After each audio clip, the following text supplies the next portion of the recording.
اللہ اللہ رحمان، اللہ اللہ رحمان،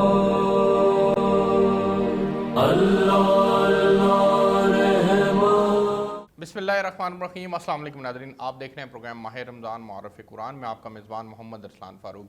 ہر روز کی طرح ایک نئے موضوع کے اوپر ہم بات کرتے ہیں اور رمضان المبارک کا یہ مبارک مہینہ ہمارے درمیان موجود ہے۔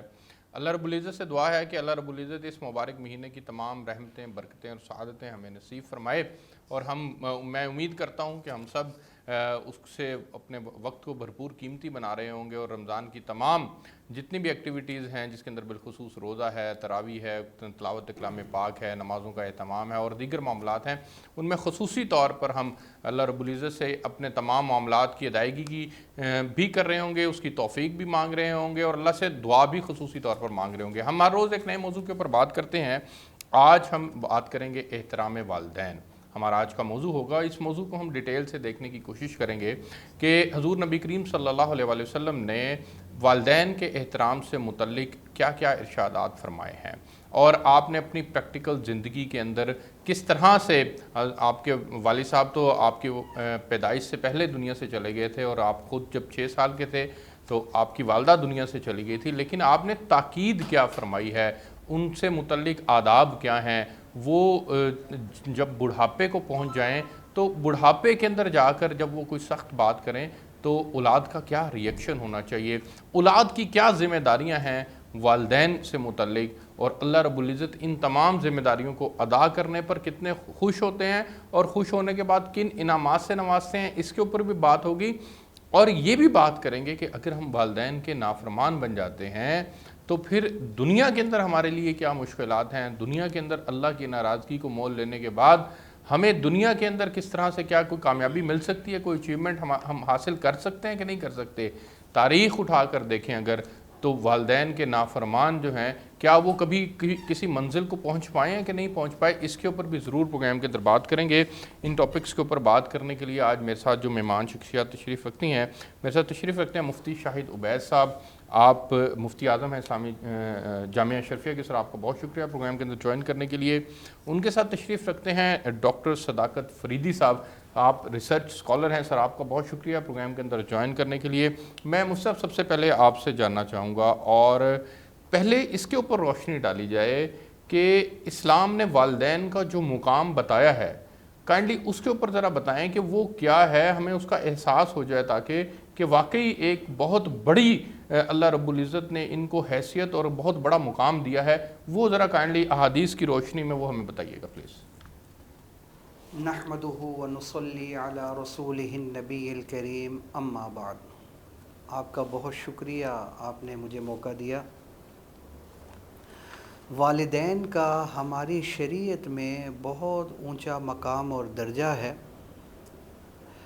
میرے پردادا بانی جامعہ شفیہ مفتی محمد حسن صاحب رحمۃ اللہ علیہ کے پاس مفتی شفیع صاحب علیہ رحمت، مفتی اعظم پاکستان، جو شیخ الاسلام مفتی تقی صاحب کے والد صاحب ہیں، وہ گھر تشریف لائے ہمارے پردادا جی کے پاس۔ اچھا، تو پردادا جی علیہ رحمت نے فرمایا، بہت بڑی شخصیت نے ایک حدیث میرے سامنے بیان کی ہے، میرا جی چاہ رہا ہے وہ روایت میں آپ کو سنا دوں۔ جی پلیز۔ انہوں نے کہا جی وہ سنا دیں۔ پردادا جی نے مفتی شفیع صاحب علیہ رحمت، انہوں نے کہا جی ضرور سنائیں۔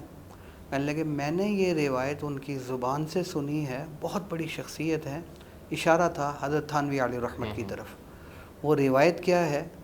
وہ روایت یہ ہے کہ جو شخص والدین پر ایک نظر پیار کی ڈالے، اللہ اس کو حج مقبول کا ثواب عطا فرماتے ہیں۔ سبحان اللہ، سبحان اللہ۔ ساتھ ہی فرمانے لگے تو نے اور میں نے جو حج کیا ہے وہ تو اللہ ہی کو پتہ ہے، پتہ نہیں قبول بھی ہوا یا نہیں ہوا، لیکن یہ جو حج ہے، یہ کون سا حج، کون سے حج کا ثواب ملے گا؟ حج مقبول، جو قبول ہو چکا، حضور کے دستخط والا حج جو قبول ہو چکا۔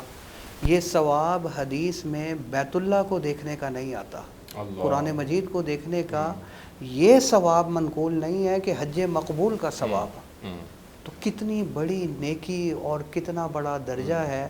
پھر اسی روایت کے اگلے الفاظ یہ ہیں کہ صحابہ کرام رضوان اللہ تعالی علیہم اجمعین اللہ تعالیٰ کی ان گنت رحمت نازل ہوں ان پر، عرض کرنے لگے اے اللہ کے نبی دن میں اگر کوئی 100 مرتبہ دیکھ لے 99 مرتبہ دیکھ لے او کما قال، تو حضور نے فرمایا 100 حج مقبول کا ثواب ملے گا، او کما قال علیہ الصلاۃ والسلام۔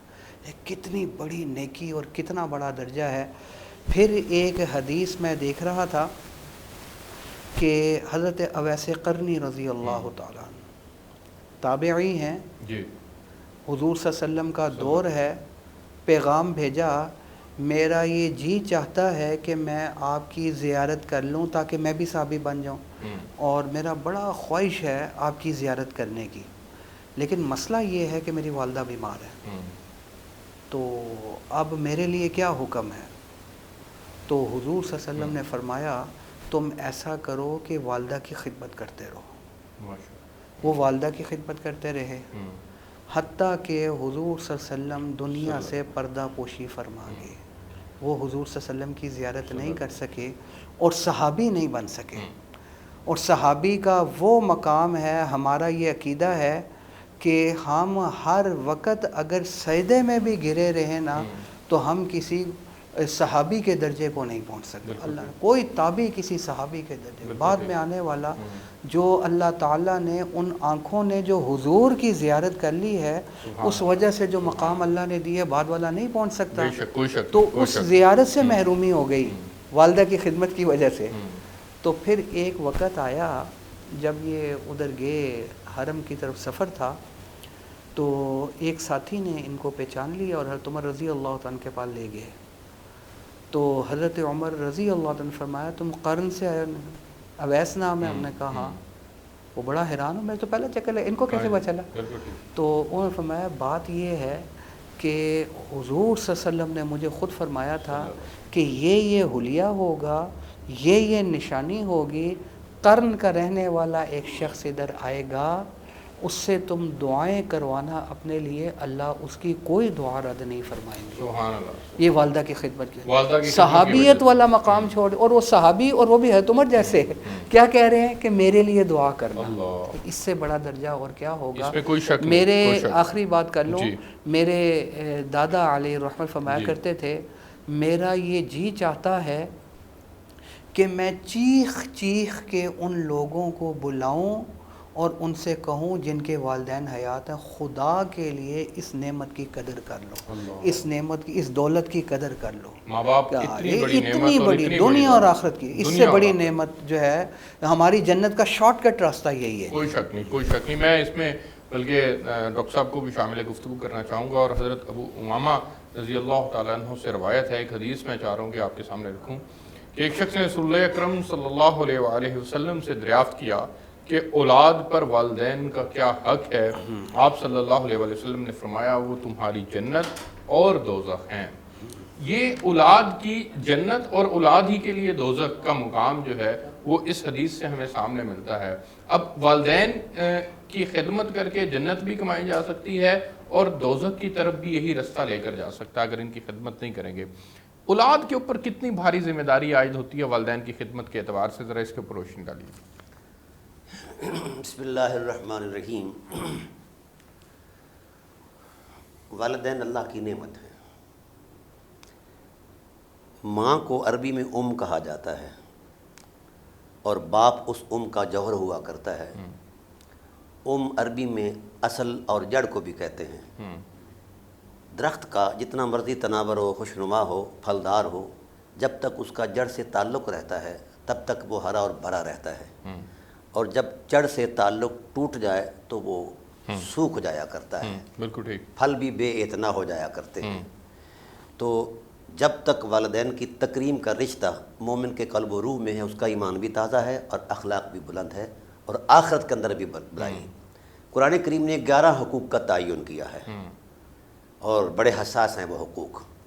اللہ تعالیٰ ارشاد فرماتے ہیں وَقَضَىٰ رَبُّكَ أَلَّا تَعْبُدُوا إِلَّا إِيَّاهُ، عبادت محض اللہ تعالیٰ کی ہے۔ وَبِالْوَالِدَيْنِ إِحْسَانًا، اس کے بعد جو سب سے بڑا کام ہے وہ والدین کے ساتھ حسن سلوک ہے، ان کے ساتھ اخلاقی رویے، ان کے ساتھ پیار، ان کی خدمت، اور اس خدمت کا بھی ایک تصور دیا۔ ارشاد فرمایا کہ اما یبلغن عندک الکبر احدہما، خاص کر ان کی طبیعت جب حساس ہو جائے بڑھاپے کے حوالے سے تو پھر وہ ان کی نیاز مندی میں اتنے آگے چلے جاؤ، ولا تقل لہما اوف، وہ جو مرضی کر جائیں آپ ان کے سامنے اون نہیں کر سکتے، اف نہیں کر سکتے، یہ حرام ہے۔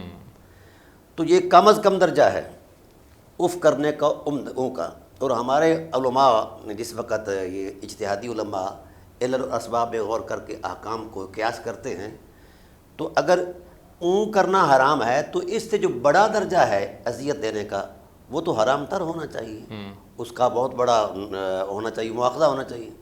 ولا تنہرہما، فرمایا زندگی میں کبھی ایسا لمحہ نہ آئے کہ تم ان کی بارگاہ میں اتنی اونچی سے آواز بولو یا ان کو ڈانٹو۔ بالکل ٹھیک۔ وقل لہما قولا کریما، جب بھی ان سے بات کرنی ہے کہ ان کی تکریم کو ملحوظ رکھ کے کرنی ہے، نرم بات کرنی ہے۔ بالکل ٹھیک۔ اور پھر یہ حقوق کا تعین کیا جا رہا ہے۔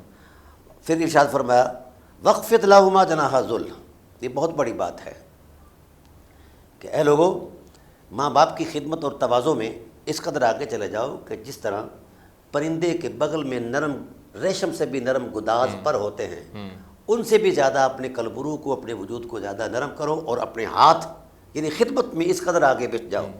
وخفض لہما جناح الذل من الرحمہ، دکھاوے کے لیے نہ ہو، کیونکہ انہوں نے تم پر رحم کیا ہے اور رحم کا تقاضا یہ ہے کہ تم بھی ان پر رحم کرو، بالکل ٹھیک، اور ان کے ساتھ اس انداز میں اپنا اظہار محبت کرو کہ ان کی طبیعت میں خوشی آئے اور وہ فرط جذبات میں بولیں اللہ اس پر رحم فرما۔ یہ سارے حقوق ادا کیے، وقل رب ارحمہما کما ربیانی صغیرا، یہ 11 حقوق کی ادائیگی کے بعد بھی قدرت نے کہا کہ ابھی تم اپنے حقوق کو مکمل طور پر ادا نہیں کر پائے۔ مکمل حقوق کی ادائیگی یہی ہے کہ جہاں کہیں کوئی نقص پیدا ہوا یا علاوہ ازیں سستی پیدا ہوئی تو اس کے لیے پھر ان کے لیے مغفرت کی دعا کرو، رحمت کی دعا کرو۔ اور پھر اس حد تک فرمایا انشکر لی ولوالدیک، جی، جس طرح میرا شکر واجب ہے اس طرح والدین کا شکر بھی واجب ہے۔ شکر کا مطلب یہ ہے کہ قدر نعمت، اللہ کی نعمتوں کی قدر کرنا۔ ماں باپ سے بڑی نعمت کیا ہو سکتی ہے؟ یہ تو فرط جذبات اور فطرت کے تصور میں کو اتر کر دیکھے، ماں کی ممتا میں کتنا احساس تمنا اور تڑپ ہے، باپ کی شفقت میں کتنا اپنا طغیانی ہے محبت کی۔ کاش ہم پرسنٹیج کم کر لیں، کچھ پرسنٹ ہی ان کا دیا ہوا محبت اور شفقت اور مادری عظمت کا جو ہے تصور اس کے سامنے کچھ ہی ادا کر لیں کم از کم۔ آج ہماری سوسائٹی کہاں جا رہی ہے؟ کہاں جا رہی ہے اس کے اوپر بات کریں گے۔ حضور صلی اللہ علیہ وسلم کی ایک حدیث میرے سامنے ہے، حضرت ابو ہریرہ رضی اللہ تعالیٰ عنہ سے روایت ہے کہ رسول اللہ صلی اللہ علیہ وسلم نے فرمایا کہ اس کی ناک خاک آلود ہوئی، اس کی ناک خاک آلود ہوئی۔ عرض کیا گیا اے اللہ کے رسول صلی اللہ علیہ وسلم کس کی؟ آپ صلی اللہ علیہ وسلم نے فرمایا جس نے ماں باپ میں سے کسی ایک کو یا دونوں کو بڑھاپے کی حالت میں پایا اور پھر ان کی خدمت کر کے جنت میں داخل نہ ہوا۔ یہ ایک بہت بڑا حدیث پاک میں بہت بڑا میسج ہے اولاد کے لیے، اور حضور صلی اللہ علیہ وسلم کی جانب سے بڑی تاکید فرمائی گئی ہے کہ وہ اولاد کے اعتبار سے تاکید ہے کہ وہ خدمت کرے اور وہ جنت حاصل کرے۔